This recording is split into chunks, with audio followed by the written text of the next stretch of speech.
మన DNA TV, మన రాష్ట్రం, మన ఛానల్. నమస్కారం. ఈనాటి వార్తా విశేషాలు. ఆంధ్రప్రదేశ్ లో పారిశ్రామిక ప్రగతికి ఊతమిస్తూ రాష్ట్ర ప్రభుత్వం కీలక నిర్ణయం తీసుకుంది. ముఖ్యమంత్రి చంద్రబాబు అధ్యక్షతన మంగళవారం సచివాలయంలో జరిగిన 19వ రాష్ట్ర స్థాయి పెట్టుబడుల ప్రోత్సాహక బోర్డు సమావేశంలో 9,076.11 కోట్ల విలువైన 11 ప్రాజెక్టులకు ఆమోదం లభించింది. ఈ పెట్టుబడుల ద్వారా రాష్ట్రంలో సుమారు 10,531 మందికి ప్రత్యక్షంగా ఉద్యోగ అవకాశాలు కలగనున్నాయి. ఈ సందర్భంగా సీఎం చంద్రబాబు మాట్లాడుతూ రైతు కుటుంబాలు పారిశ్రామికవేత్తలుగా ఎదిగేలా పారిశ్రామికీకరణ జరగాలని అధికారులకు దిశానిర్దేశం చేశారు. భవిష్యత్తులో ఇథనాల్కు డిమాండ్ పెరగనున్న నేపథ్యంలో ఆ రంగంలో పెట్టుబడులను ప్రోత్సహించాలన్నారు. దీనివల్ల మొక్కజొన్న రైతులకు అదనపు ఆదాయం లభిస్తుందని పేర్కొన్నారు. ఇథనాల్, మిథేన్, ఏవియేషన్ ఫ్యూయల్ కు సంబంధించి ఒక ప్రత్యేక పాలసీని రూపొందించాలని ఆదేశించారు. ఒక జాతి గొప్పతనం నిర్మించిన భవనంలో కాదని కళాకారుల్లో కనిపిస్తుందని AP deputy CM Pawan Kalyan తెలిపారు. కళాకారుల అద్భుత ప్రతిభ, వారి కష్టాన్ని గుర్తించడానికి వచ్చారని అన్నారు. సంప్రదాయ హస్తకళ వారసత్వానికి ఆంధ్రప్రదేశ్ పుట్టినిల్లు అని, అద్భుత కళల వెనక లక్షల మంది కృషి ఉందని తెలియజేశారు. మారుతున్న పరిస్థితులకు అనుగుణంగా హస్తకళ రంగం కూడా అభివృద్ధి చెందాలని పవన్ ఆకాంక్షించారు. విజయవాడ డాక్టర్ బిఆర్ అంబేద్కర్ కళావేదికలో ఏపీ హస్తకళ మహోత్సవం జరిగింది. హస్తకళ మహోత్సవానికి పవన్ కళ్యాణ్, మంత్రి సవిత హాజరయ్యారు. ఈ సందర్భంగా పవన్ మీడియాతో మాట్లాడుతూ సంప్రదాయ హస్తకళ వారసత్వానికి ఆంధ్రప్రదేశ్ పుట్టినిల్లు అని, అద్భుత కళల వెనక లక్షల మంది కృషి ఉందని తెలియజేశారు. వస్తువుల తయారీ మాత్రమే కాదు, వారసత్వాన్ని సజీవంగా ఉంచుతున్నారని, తరతరాల సంప్రదాయాన్ని కాపాడుతున్నారని కొనియాడారు. రాష్ట్రంలో 2 లక్షల మందికి పైగా కళాకారులు ఉన్నారని, 3వ వంతుకు పైగా అవార్డులు సాధించడం అంటే కళాకారుల ప్రతిభకు ఇదే నిదర్శనమని అన్నారు. మనం ఎంత రాష్ట్ర ప్రభుత్వం వచ్చిన తర్వాత ఎంత ఎఫర్ట్ పెట్టామనేది మీకు దీనికి మనకి నిదర్శనం. మన ఈ మధ్యన మనకి ఏటికొప్పాక బొమ్మలు రిపబ్లిక్ డే పెరేడ్లో ఉన్నా కానీ, మన ఫ్రెంచ్ ప్రెసిడెంట్కి మ్యాక్రాన్ గారికి మన ఆంధ్రప్రదేశ్ చేతికలు వెళ్ళడం, వీటన్నిటి వెనక ఎంత ఎఫర్ట్ పెట్టింది ఎన్డీఏ గవర్నమెంట్ అనేది మీ అందరికీ తెలుస్తుంది. కూటమి ప్రభుత్వంలో సాంప్రదాయాన్ని టెక్నాలజీ, ఇన్నోవేషన్, గ్లోబల్ మార్కెట్స్తో అనుసంధానం చేస్తూ, అంటే టెక్నాలజీ, ఇన్నోవేషన్ ఇవన్నీ ఏదో మనకు అర్థం కాని మాటలు కాదు. ముఖ్యంగా మనకి నా ఉద్దేశం ఏంటంటే, మన వ్యాపారాన్ని ఇప్పుడు ఇందాక మనం లాంచ్ చేసిన యాప్స్ కానీ ఇవన్నీ కానీ ఎక్కువ మందికి చేరడానికి ఈ డిజిటల్ ఈ టూల్స్ ఇవన్నీ మనకి హెల్ప్ అవుతాయి. ఎక్కడో మన ఏటుగొప్పాకులు చేసుకొని ఎక్కడో మనకి ఈ ఉదయగిరిలో మనకి ఉదయగిరిలో మనకి ఉన్న హస్తకళలకు కానీ వీటన్నిటి కానీ ప్రపంచానికి చేరాలి అంటే, ఈ గ్లోబల్ మార్కెట్స్కి రీచ్ అవ్వాలంటే ఖచ్చితంగా మనకున్న ఈ టెక్నాలజికల్ ఇన్నోవేషన్ కానీ అడ్వాన్స్మెంట్ మనకున్న పరిధిలో ఉన్న ఈ టూల్స్ అన్నీ కూడా మనం వాడుకొని దానికి తగ్గట్టుగా ఈ రోజున యాప్ను లాంచ్ చేయడం కూడా మనస్ఫూర్తిగా అధికారులందరికీ నా అభినందనలు తెలియజేస్తా ఉన్నాను. సో దీనికి ఇందాక చెప్పినట్టుగా టెక్నాలజీ, ఇన్నోవేషన్, గ్లోబల్ మార్కెట్స్ తోటి అనుసంధానం చేస్తూ హస్తకళా రంగానికి ఒక కొత్త దిశను చూపిస్తూ కళాకారుల సంక్షేమం, design development, branding, marketing, skill development, exports వంటి ప్రతి అంశంపై అందరూ సమగ్రంగా పనిచేస్తున్నారు. అంతేకాకుండా హెచ్విఎల్, మరాంట్రా వంటి వినూత కార్యక్రమాల ద్వారా ఒకప్పుడు వ్యర్థంగా భావించిన విలువైన హస్తకళల్ని ఉత్పత్తులుగా మారుస్తున్నారు. మన ఊళ్ళల్లో ఉన్నప్పుడు ఇప్పటికీ చూస్తే గుర్రపుడెక్క ఒక ఉపయోగం లేనిది అనుకుంటారు, ఏదైనా వ్యర్థమైన అనిపిస్తుంది. అలాంటిది ఆ గుర్రపుడెక్క ఆకుతో కూడా మనకి పనికొచ్చే వస్తువులు చేయొచ్చు, బ్యాగ్స్ చేయొచ్చు. ఇవన్నీ నేను ఇందాక స్టాల్స్లో చూస్తున్న చాలా చాలా ఆనందం వేస్తుంది. అంటే ఏది కూడా ప్రకృతిలో ఏది వ్యర్థం అవ్వదు.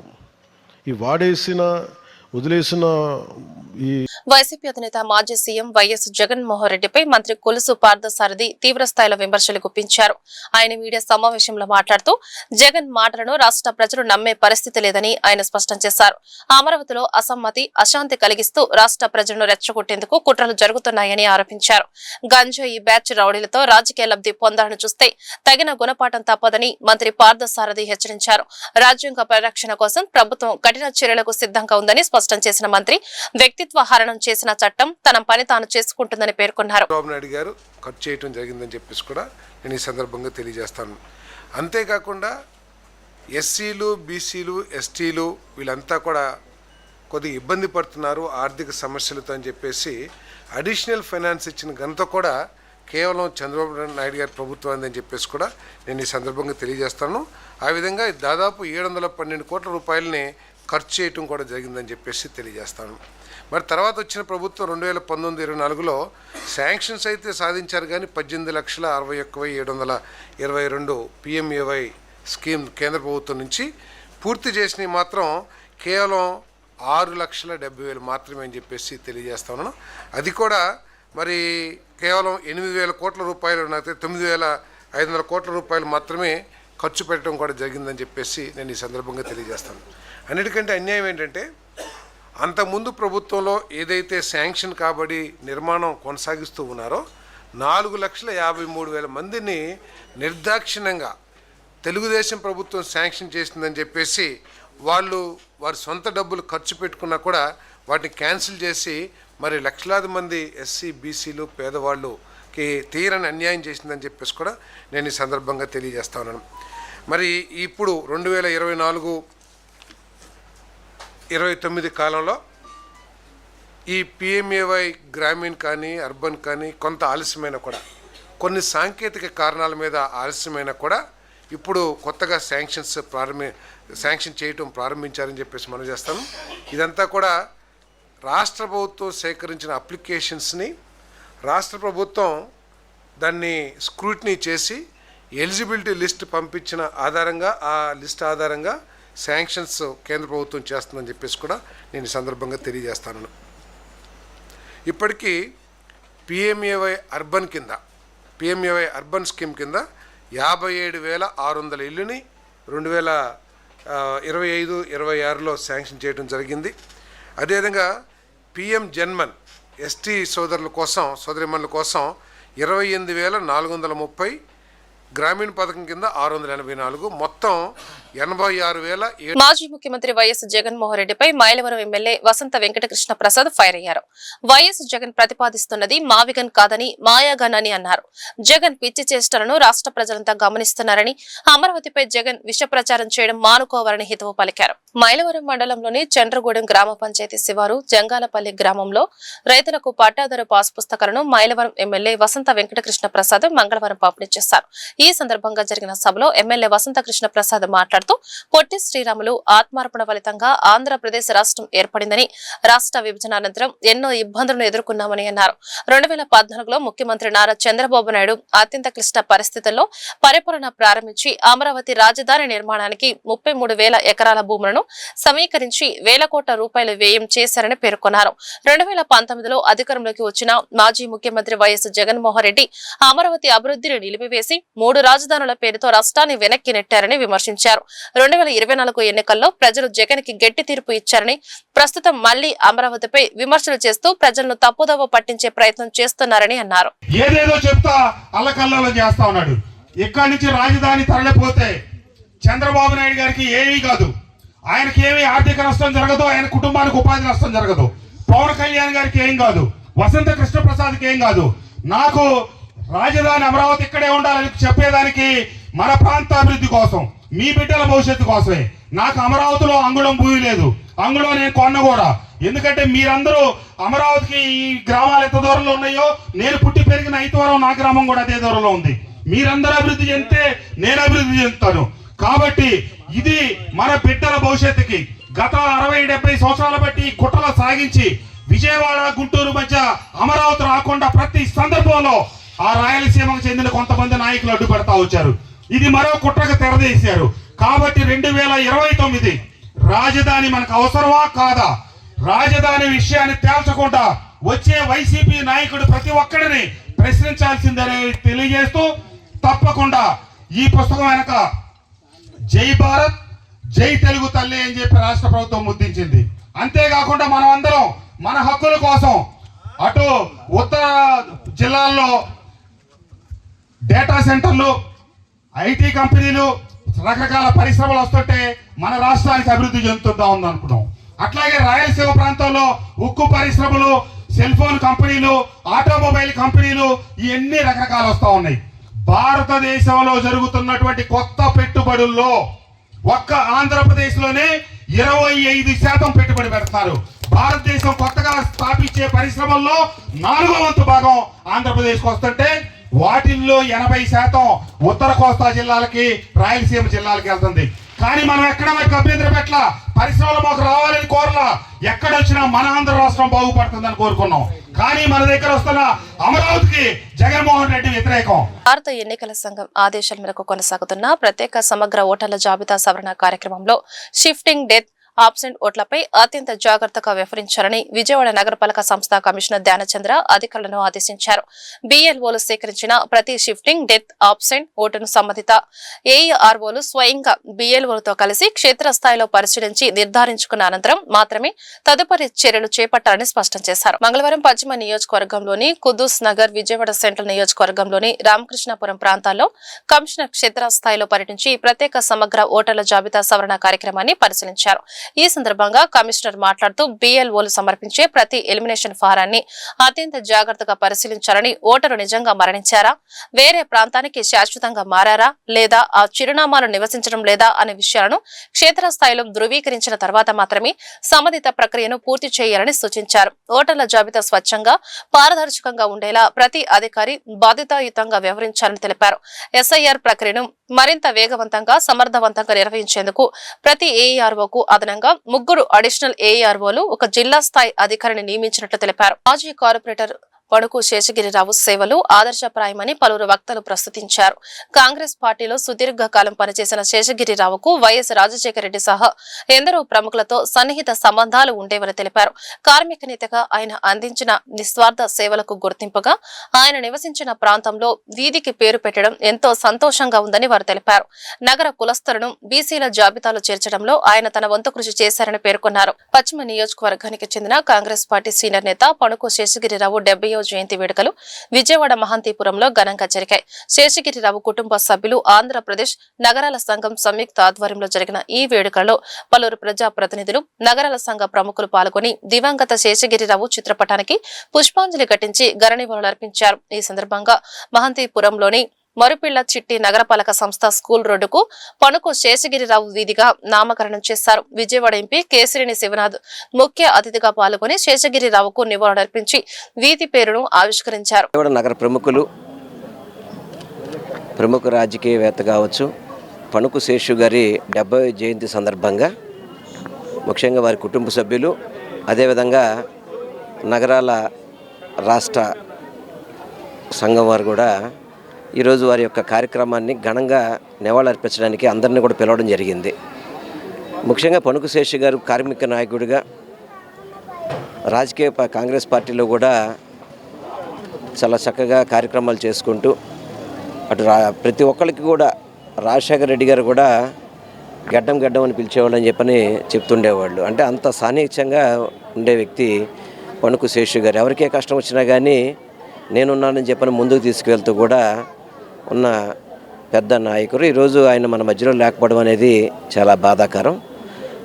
వారికి ఆత్మక శాంతి కలగాలని కూడా మనస్ఫూర్తిగా కోరుకున్నాను. అదేవిధంగా గతంలో మన కౌన్సిల్ ఉన్న టైంలోనే వారికి గుర్తింపు ఇచ్చే విధంగా ఈ యొక్క ఈరోజు పణుకు శేషగిరి గారు 70వ జయంతి కార్యక్రమం సందర్భంగా ఏదైతే ఆయన పుట్టి పెరిగిన ప్రాంతం ఉందో ఆ ప్రాంతానికి ఆయన పేరు పెట్టడం అన్నది జరిగింది. చాలా ఆనందంగా ఉంది. ఈరోజు ఆ కార్యక్రమాన్ని ఆయన కుటుంబ సభ్యులందరూ చాలా ఘనంగా నిర్వహించటం జరుగుతుంది. ఆయన 2 తనయులు కానీ, ఆయన కూతురు కానీ, అలాగే మా పెద్దమ్మ కానీ అందరం, మా కుటుంబ సభ్యులం అందరం కలిసి ఈరోజు చాలా ఆనందంగా ఈ కార్యక్రమాన్ని అన్నది ఏర్పాటు చేసుకోవడం జరిగింది. చాలా ఆనందంగా ఉంది.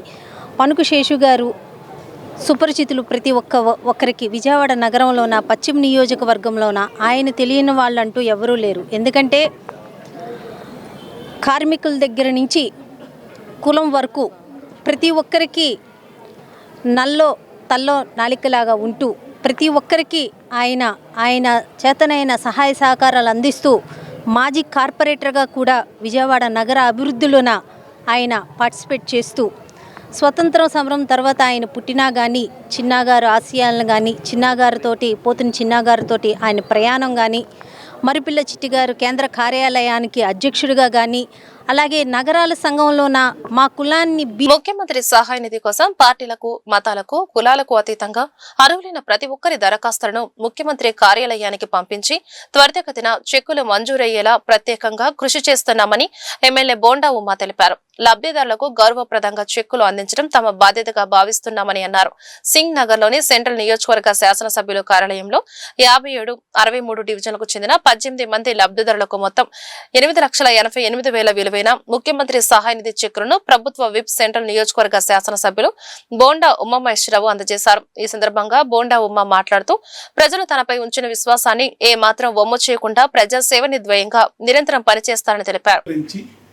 ఆ అర్జీకి జవాబుదారితనంగా బాధ్యత తీసుకోవడం వల్ల ప్రజల సమస్యలు పరిష్కారం అవుతాయి.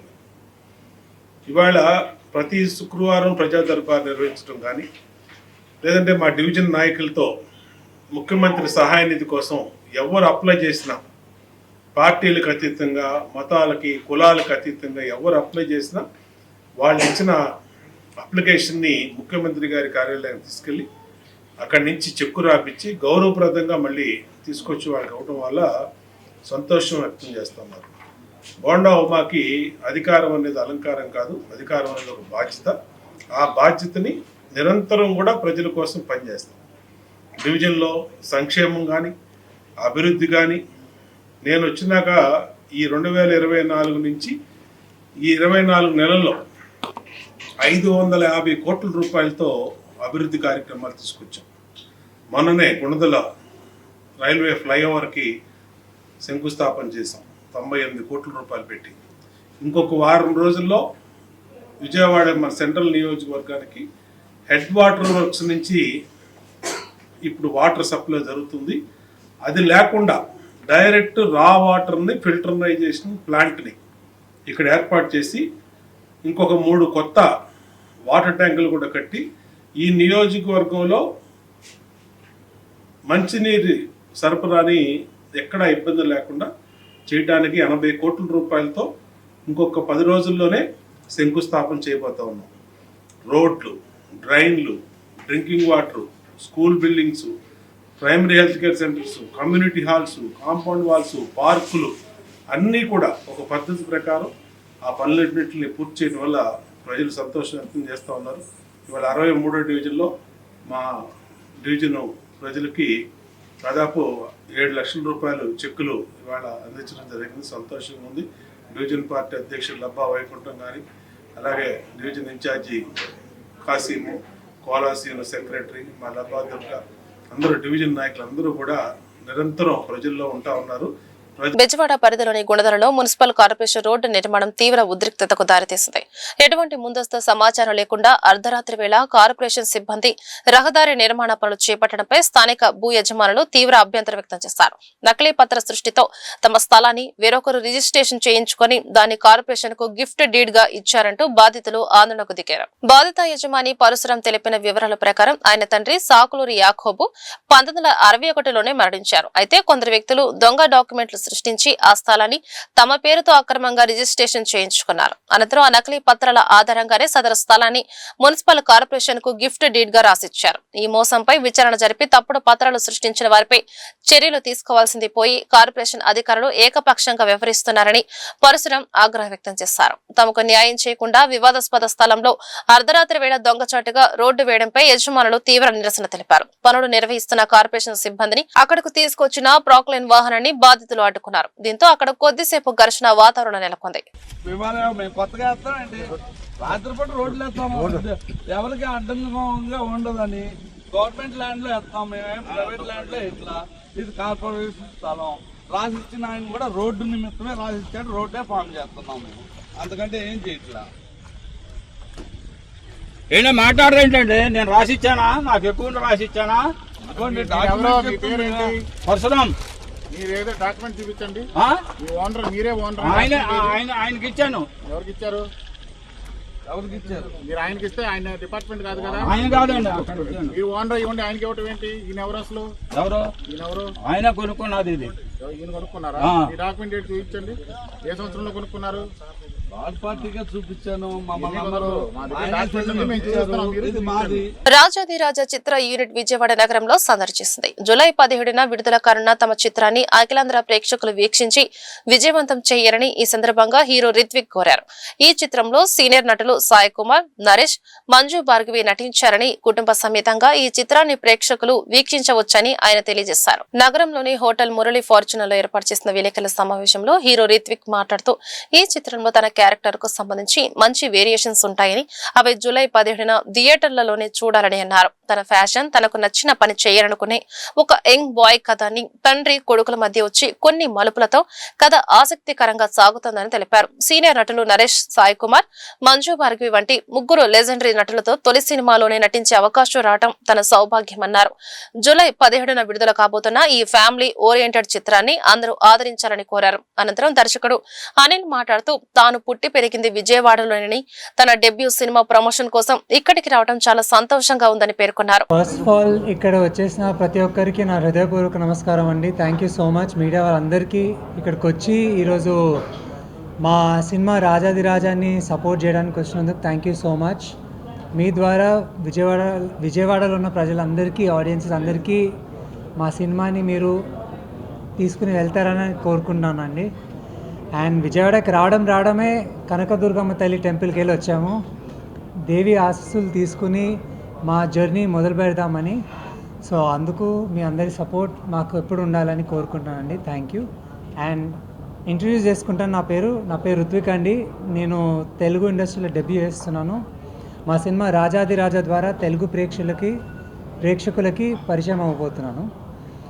అండ్ ఇది ఒక మంచి సినిమా అని అందరూ అంటారు వాళ్ళ సినిమాల గురించి మంచి అని, కానీ జెన్యున్గా చెప్తున్నానండి, it's a very good film. మేమందరం చాలా కష్టపడ్డాము ఈ సినిమాకి. రోజులుండే 48 hours 72 hours రోజులు తరబడి కష్టపడ్డాము. And we have day in day out అసలు లిటరలీ చాలా అంటే ఎన్నో एक्सपीरियंसेस उन्हें माको एंड इमोशनल जर्नी नाक चाले. नाम विशाखा है. आई एम सो सॉरी, मुझे तेलुगु में अच्छे से बात करना अभी नहीं आता है. मैं बात कर सकती हूँ अगर मुझे स्क्रिप्ट मिल जाए और डायरेक्टर सर कुछ डायलॉग्स दे दे तो मैं अच्छे से बात कर सकती हूँ. बट నేను తెలుగు మాట్లాడలేము. ట్రై చేద్దాం. No so I try. But ఎందుకంటే నేను మాట్లాడప్పుడు కొంచెం difficult. You all will laugh maybe. So I'll stick with I'm blushing. So I'll stick with English. Okay. First of all, thank you to everyone, all the media people who've come here today to support us, to support our film. This is my first time in Vijayawada, and we went to the temple, Kanak Durgamma temple, and it was a very beautiful space we got into since morning. I just feel like this city also has so much, I think, to offer, which we'll discover today the entire day. To the audiences, I just want to say this film that we are doing. ఈ వార్తలు ఇంతటితో సమాప్తం. నమస్కారం.